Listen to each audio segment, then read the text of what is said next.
हमारा ये कोर्स नहीं है, ये सुन लें कि आप ये कोर्स कर रहे हैं 2 महीने के बाद ख़त्म नाता। हाँ, नाता तब ख़त्म होगा जब आप ये काम छोड़ देंगे, फिर आप मेरे किसी काम के नहीं, मैं आपके किसी काम का नहीं।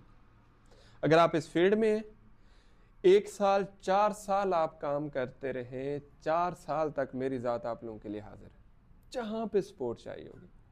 अब तब तो फीस की कोई लालच नहीं, न नीड है, न फीस का कोई लिंक है। सर मैं मकाम ही वादा रहूँगा, मैं मकाम ही वादा रहूँगा, मसला नहीं है। बस आप लोगों ने ये सोर्स है, जो बंदा सोर्स से बना के रखता है ना, वो आगे चाहे जितने भी सपार करता रहे वो कमज़ोर नहीं होता।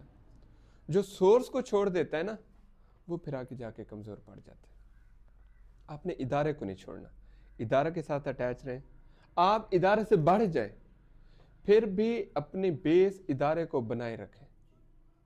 यहाँ पे आपको कुलीग्स भी मिलेंगे, काम करने वाले भी मिलेंगे, आप ग्रुप भी बना सकते हैं, कल को आप अपना एजेंसी भी बना सकते हैं, इंस्टीट्यूट भी बना सकते हैं। तो यहाँ पे आपको बहुत कुछ मिलेगा, इदारे को नहीं छोड़ना। तो ये जहन से निकाल दें, ये 2 महीने का कोर्स है, 3 महीने का कोर्स है, 4 महीने का कोर्स, चिपक जाएं। आप जितना इस माहौल में रहेंगे उतना आपको पॉजिटिव वाइब है। जब इस माहौल से बाहर निकलेंगे आपकी ये मोटिवेशन लेवल उल्टा नीचे जाएगा।